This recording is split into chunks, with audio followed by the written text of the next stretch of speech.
नमस्कार साथियों, निर्माण क्लासेज अयोध्या में आपका हार्दिक स्वागत है। करंट अफेयर्स के आज के इशू में कुछ पर्सनालिटी, कुछ बुक्स, कुछ तारीखें, इन सब के बारे में हम लोगों को पढ़ना है। पिछले क्लास तक आपने देखा कि संतुलित रूप से किन फैक्ट्स को हम उठा करके करंट अफेयर्स का विषय बनाएं और वो आपने पढ़ा। अगले इस इशू में देखते हैं हमारे क्या क्या प्रश्न बनते हैं। पहले नंबर पर हैं विक्रम मिस्री। सीधे तौर पर नाम पूछा जाएगा, विक्रम मिस्री, और पूछा जाएगा क्या कि भाई विक्रम मिस्री पर्सनालिटी हैं, कुछ नियुक्त हुए हैं, तो क्या नियुक्त हुए हैं? उपराष्ट्रीय सुरक्षा सलाहकार। ठीक है, ये प्रश्न आपका बनता है कि भारत के उप राष्ट्रीय सुरक्षा सलाहकार, ठीक है, विक्रम मिस्री कौन है या भारत के उप राष्ट्रीय सुरक्षा सलाहकार कौन है? राष्ट्रीय सुरक्षा सलाहकार आप जानते हैं अजीत डोभाल जी हैं। लगातार वो प्रश्न आए हैं, तो उप राष्ट्रीय सुरक्षा सलाहकार भी प्रश्न आने के लिए पूरी तरीके से संभावित है। तो ये आपका मोस्ट इम्पॉर्टेंट प्रश्न बनता है। इसके बाद माधवपुरी बुच जी चर्चित रही हैं। नेक्स्ट, माधवपुरी बुच, अलग सा नाम है, प्रश्न इम्पॉर्टेंट है। क्यों चर्चित रही हैं, क्या इनकी इम्पॉर्टेंस है, इस बात को हमें ध्यान देना है। भारत में एक संस्था है जिसे आप सेबी नाम से जानते हैं, ठीक है, सेबी। ठीक, अब सेबी से आपका प्रश्न कितनी बार बना है, क्या प्रश्न आता है, आप लगातार जानते हैं। तो सेबी में आपके अभी तक, यानी कि इसका फुल फॉर्म भी आपका प्रश्न है, तो ये भी जानना जरूरी है।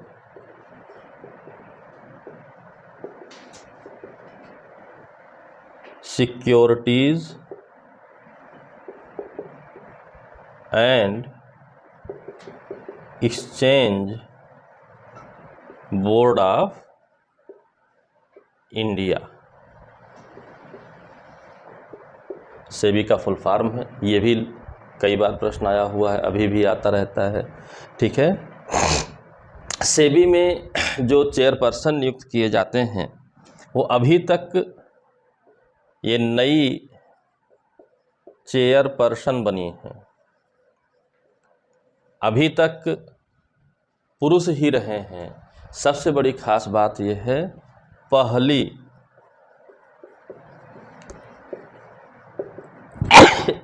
महिला है ये, ठीक है, पहली महिला के रूप में माधवपुरी बुच जी सेबी की नई चेयरपर्सन बनी है। तो पहली महिला होने के नाते ये मोस्ट इम्पॉर्टेंट आपका क्वेश्चन बनता है, ठीक है। डायरेक्ट नाम से भी पूछा जा सकता है या सेबी के जरिए भी पूछा जा सकता है, किसी भी प्रकार से पूछा जा सकता है, इसे आपको जानना रहेगा। कुछ बुक्स हम लोग देख लेते हैं आज, कुछ इम्पॉर्टेंट बुक्स भी हैं। कौन सी इम्पॉर्टेंट बुक्स हैं? पहले नंबर पर ले लेते हैं the struggle for India's soul,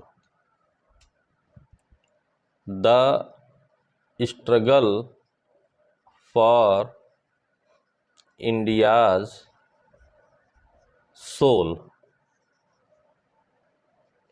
the struggle for India's soul, ठीक है। अब ये नाम भी इम्पॉर्टेंट है इसका, और ये देखना है कि इसको लिखा किसने है। तो मोस्ट इम्पॉर्टेंट पर्सनालिटी हैं शशि थरूर, बहुत बार इनकी पुस्तकें पूछी गई हैं, ठीक है। चर्चित व्यक्तित्व हैं, बहुत पढ़े लिखे, कई डिग्रियों के धारक हैं, अक्सर चर्चा में रहते हैं, अपनी पुस्तकों के जरिए, अपनी राय के जरिए, तो इनसे जुड़े हुए कोई भी फैक्ट होते हैं तो पूछे जाने के लिए मोस्ट प्रोबेबल हो जाते हैं। इसलिए यह बुक भी आपकी मोस्ट इम्पॉर्टेंट है, the struggle for India's soul. तो इसको ध्यान रखे रहिएगा, शशि थरूर जी। दूसरा है सनराइज ओवर अयोध्या, दूसरी पुस्तक है आपकी सनराइज ओवर अयोध्या।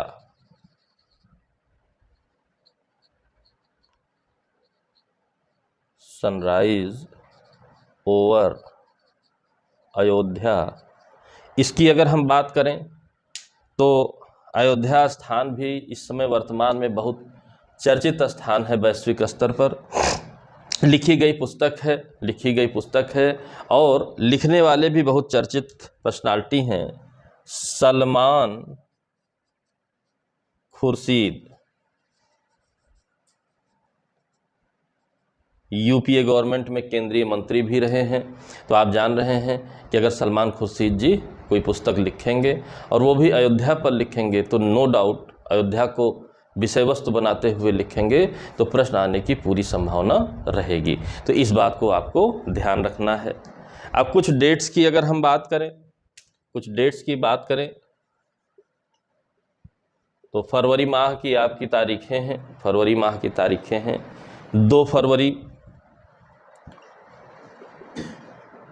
2 फरवरी को क्या मनाया जाता है? तो वर्ल्ड वेटलैंड्स डे है। वेटलैंड्स डे है। अब ये क्यों इम्पॉर्टेंट है? इसलिए कि पर्यावरण के जो भी संदर्भित इस समय टॉपिक्स हैं उसमें वेटलैंड बहुत ही इम्पॉर्टेंट चल रहा है। ठीक है, इन वेटलैंड्स में आपके झीलें, नदियाँ, बांध के बाद बनी हुई झीलें, तालाब, तमाम चीज़ें आ रही हैं। ये जो वेटलैंड हैं इन्हें माना जा रहा है कि इन्वायरमेंट की किडनी होती हैं। ठीक है, इन्हीं के माध्यम से जो गाद होती है स्थलखंड की वो रुक जाती है, नदियाँ भी साफ रहती हैं और समुद्र में भी कम अवसाद जाते हैं। तो इन्वायरमेंट की बड़ी समस्याओं के निवारण के रूप में इसे देखा जा रहा है, लगातार इसे संरक्षित किया जा रहा है। सारी बातों को देखते हुए और इस समय अगर देखा जाए तो वेटलैंड से रिलेटेड लगातार आपका प्रश्न आ रहा है, तो वर्ल्ड वेटलैंड डे भी आने की पूरी संभावना है। भारत की भी बहुत सी साइटें, बहुत सी झीलें रामसर सम्मेलन में शामिल हुई हैं। रामसर यानी कि ईरान का एक स्थान है जहां पर वेटलैंड्स को बचाए जाने के लिए एक समझौता हुआ है, उसमें भारत के भी बहुत से स्थान शामिल हैं। तो वर्ल्ड वेटलैंड डे इन्वायरमेंट के मोस्ट इम्पॉर्टेंट इशूज में होने के कारण 2 फरवरी आपका मोस्ट इम्पॉर्टेंट क्वेश्चन बनेगा। 4 फरवरी एक सामान्य सा बहुत जागरूकता वाला डे मनाया जाता है जो कि है विश्व कैंसर दिवस। कैंसर दिवस, ठीक है। कैंसर पे भी किस प्रकार से चर्चा है इस बात को आप जानते हैं। कैंसर गंभीर बीमारियों में है, बहुत कम ही लोग कैंसर से उबर पाते हैं। तो बचाव ही सुरक्षा है आपकी, इसको आधार बनाते हुए जागरूकता अभियान चलाए जाते हैं। उसी संदर्भ में दिवसों की घोषणा की जाती है। ठीक है, जब कोई कोशिकाएं अनियंत्रित रूप से बढ़ने लगती हैं तो उसी को हम कैंसर की अवस्था मानते हैं। हर चीज़ नियंत्रित होना चाहिए, जिसके लिए तमाम ट्रीटमेंट भी शुरू हुए हैं। अगर प्रारंभिक स्टेज में पता चल जाता है तो ठीक भी हो सकता है, लेकिन लास्ट स्टेज में पता चलता है तो ठीक होना बहुत समस्या हो जाती है। तो कैंसर के जागरूकता के रूप में विश्व कैंसर दिवस 4 फरवरी को मनाया जाता है, इसको आपको जानना है। 10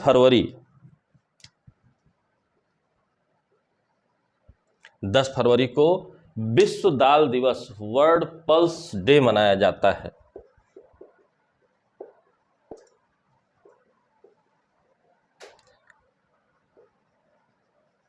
वर्ल्ड पल्स डे मनाया जाता है, विश्व दाल दिवस मनाया जाता है। अब यह भी इसलिए इम्पॉर्टेंट है, इसके लिए भी वैश्विक स्तर पर प्रयास किए जा रहे हैं, क्योंकि मनुष्य के जीवन यापन के लिए एक नेसेसरी रिक्वायरमेंट में आपकी प्रोटीन आती है। शाकाहारियों के लिए प्रोटीन का सबसे प्रचुर स्रोत माना जाता है दाल, ठीक है। आहार में नियमित रूप से दाल को शामिल करने से बहुत से रोगों से बचा जा सकता है। तो दाल के प्रति भी एक जिम्मेदार रवैया रहे, ठीक है। इसको डाइट में लोग शामिल करें और इसके लाभ को जानें। इसके लिए विश्व दाल दिवस मनाया जाता है ताकि लोग दालों के प्रति जागरूक बन सकें। विश्व दाल दिवस मनाया जाता है। 11 फरवरी को क्या मनाया जाता है? इंटरनेट सुरक्षा दिवस।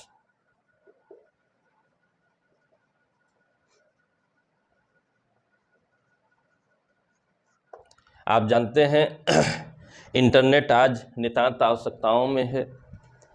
कई देशों में इंटरनेट के अधिकार को मूल अधिकार के रूप में बनाया जा चुका है, भारत में फ़िलहाल अभी नहीं है। तो इंटरनेट सुरक्षा दिवस यानी कि इंटरनेट इतना व्यापक हो गया है, तो व्यापक होने के साथ साथ जिम्मेदारियां भी बढ़ी हैं, क्राइम्स रेट भी बढ़े हैं, बहुत सी चीज़ें बढ़ी हुई हैं। कल्चर्स पॉजिटिव नेगेटिव हर तरीके से है। कल्चर्स का आदान प्रदान हो रहा है, संस्कृतियां आदान प्रदान हो रही हैं। बहुत ही महत्वपूर्ण अंग के रूप में इंटरनेट अब हमारे जीवन का है, जिसके लिए एक जागरूकता रहे कि उपयोग इसका अच्छी तरीके से हो, लाभ के लिए हो, नुकसान के लिए ना हो। वर्ल्ड इंटरनेट दिवस मनाया जाने लगा है, विश्व जो है इंटरनेट सुरक्षा दिवस मनाया जाने लगा है। और साथ ही साथ एक नया दिवस भी मनाया जा रहा है 11 फरवरी को ही। ये है महिलाओं एवं बालिकाओं के लिए विज्ञान के क्षेत्र में, ठीक है। विज्ञान शब्द याद रखे रहिएगा कि महिलाओं की भूमिका, विश्व की आधी जनसंख्या महिलाएं हैं, तो उन्हें भी विज्ञान के क्षेत्र में प्रमोट किया जा रहा है, महिलाओं को भी और बालिकाओं को भी।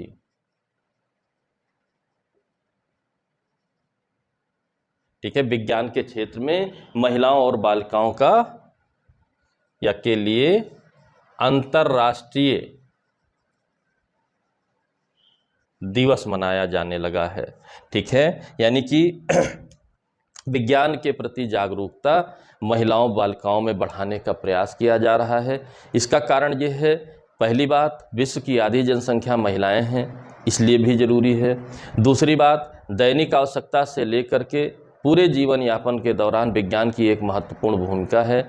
यदि महिलाएं विज्ञान से जुड़ी रहेंगी तो विज्ञान के क्षेत्र में, रोजगार आदि क्षेत्रों में भी, अनुसंधान आदि क्षेत्रों में भी महिलाओं की भूमिका बढ़ेगी। और साथ ही साथ जो सबसे बड़ी जिम्मेदारी होती है परिवार की, वो उस परिवार के जीवन यापन के लिए भी विज्ञान की बहुत आवश्यकता है। महिलाएं इसमें अप टू डेट हो जाएंगी, इसलिए उनके लिए अंतर्राष्ट्रीय दिवस मनाया जा रहा है।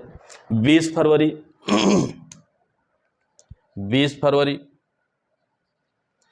फरवरी को क्या मनाया जा रहा है? संयुक्त राष्ट्र सामाजिक न्याय दिवस।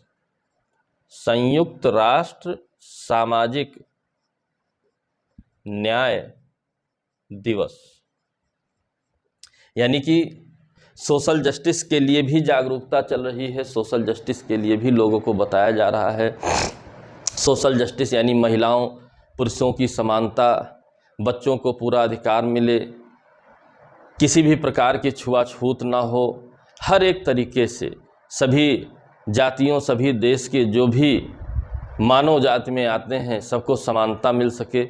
इन तमाम टारगेट्स को लेकर के संयुक्त राष्ट्र ने सामाजिक न्याय दिवस की घोषणा कर रखी है, वो मनाया जाता है। 21 फरवरी को मनाया जाता है आपका अंतर्राष्ट्रीय मातृभाषा दिवस। अंतर्राष्ट्रीय मातृभाषा दिवस यानी कि अंतर्राष्ट्रीय स्तर पर जैसे कॉमन भाषाएं रहेंगी तो सभी एक दूसरे से अच्छे से कम्युनिकेट हो सकेंगे, वो अपनी जगह की बात है। लेकिन मातृभाषा अगर हम नहीं मेंटेन करेंगे तो धीरे धीरे भाषाएं लुप्त होती जा रही हैं।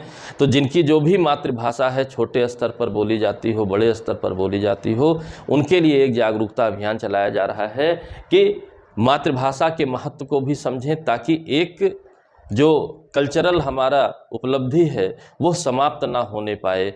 कई भाषाएं हैं चर्चा में रही हैं, नेपाल में बोली जाने वाली भाषाएं हैं, कुछ और ट्राइबल एरियाज में हैं जो धीरे धीरे लुप्त हो रही हैं, यानी कि लोग भाषा बदल ले रहे हैं, तो मातृभाषाएं उनकी लुप्त हो रही हैं। उन्हीं के बचाने के प्रयास में एक ये कदम आपका आगे बढ़ाया गया है, इसको ध्यान रखना है।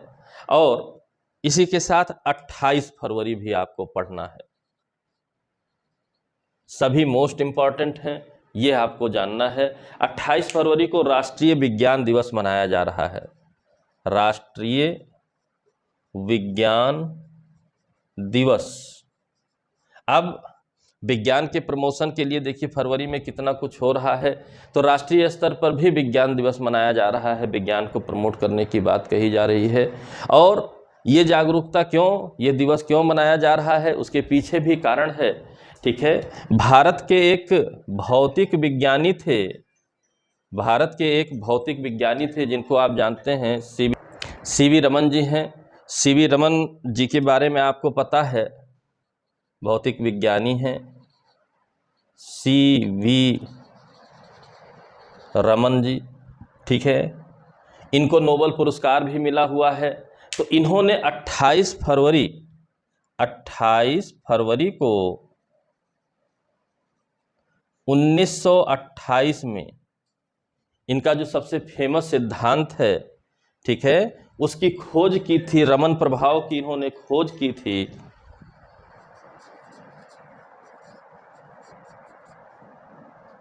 उसके लिए इन्हें 1930 का नोबेल दिया गया था, 1930 का नोबेल पुरस्कार दिया गया था। उसी उपलक्ष्य में भारत ने 28 फरवरी को राष्ट्रीय विज्ञान दिवस मनाना प्रारंभ किया है।